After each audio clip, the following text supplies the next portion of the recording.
আমিরাতের সরকারের কাছে ভিসাটা রিনিউ করার জন্য যে কেন কী কারণে তাদের অটো ক্যান্সেল হলো। এবং একই সাথে যে সকল কোম্পানিতে বা তারা কাজ করছে তাদের সাথে আমাদের দূতাবাস যোগাযোগ করছে যে যদি কোম্পানির কারণে তারা চাকরিচ্যুত হয়ে থাকে বা চাকরিচ্যুত হওয়ার কারণে যদি তাদের ভিসা ক্যান্সেলেশন হয়ে থাকে সেক্ষেত্রে এমপ্লয়ার বা কোম্পানিরও কিছু দায় দায়িত্ব আছে। সেই জায়গাটা থেকে আমাদের দূতাবাস তালিকা ধরে ওই এমপ্লয়ারদের সাথে যোগাযোগ করে ওখানেও কোনো সমাধানের পথ খুঁজে পাওয়া যায় নাকি সেটা দেখবে। ইতিমধ্যে আমাদের অ্যাম্বাসেডর যে আবুধাবি এবং দুবাইতে আছে তারা আরব আমিরাতের সরকারের সাথে যোগাযোগ করেছে এই সপ্তাহে। আজকে তো বৃহস্পতিবার, এই আগামী সপ্তাহে তাদের আলোচনা চলছে এবং আগামী সপ্তাহে মিটিংও আছে। আমরা আশা করছি একটা পজিটিভ রেজাল্ট আমরা পাবো। এরপরেও যেটা আমরা বলতে চাই, যেটা ইতিমধ্যেই বলা হয়েছে, যে আমাদের আরব আমিরাত বা বিভিন্ন দেশে আমাদের বাংলাদেশিরা যখন ফেক ডকুমেন্ট নিয়ে যায় তখন কিন্তু সেই কারণে আমাদের বাংলাদেশিরা যারা যায় বিভিন্নভাবে কাজ করতে তারা যেরকম বিপদে পড়ে, আবার যারা লিগালি যেতে যাচ্ছে তারাও কিন্তু বিপদে পড়ে। সো দুইভাবেই কিন্তু আমাদের এই শ্রমবাজারটা ক্ষতিগ্রস্ত হয়। তো এইগুলো উত্তরণের জন্য আমরা পররাষ্ট্র মন্ত্রণালয় এবং প্রবাসী কল্যাণ মন্ত্রণালয় অত্যন্ত নিবিড়ভাবে কাজ করছি।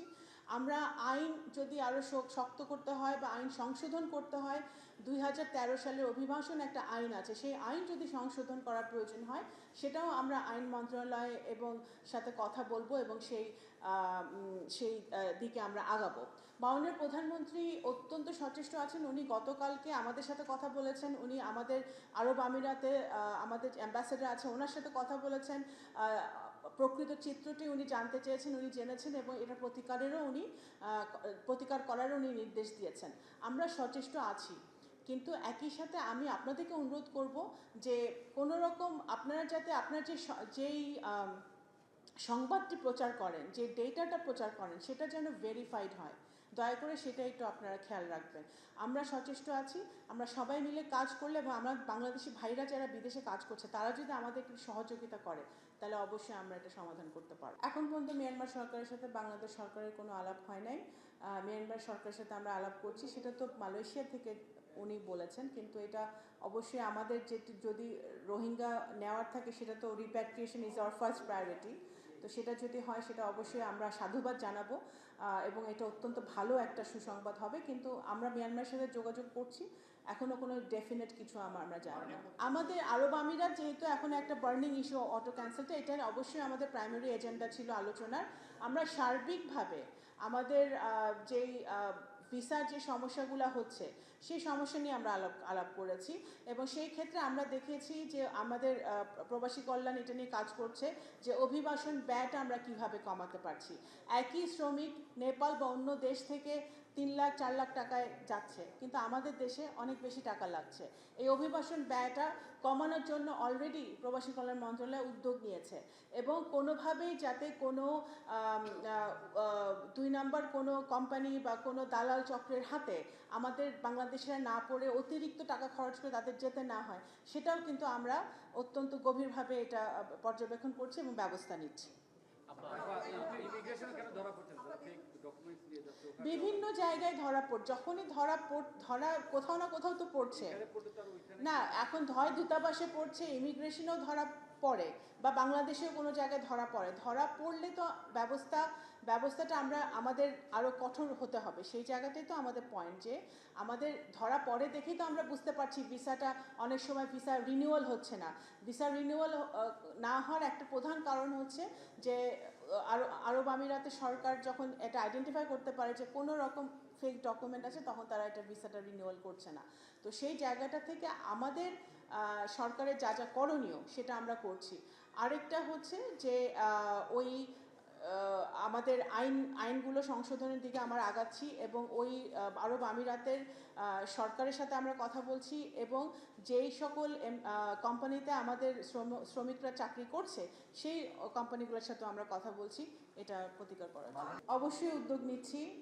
আমরা কিছুদিন আগে মিয়ানমারের কথাটা আগে বলি।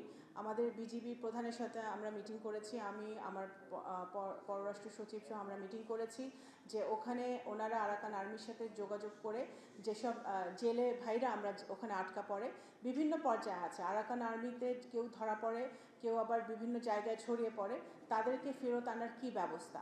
এটা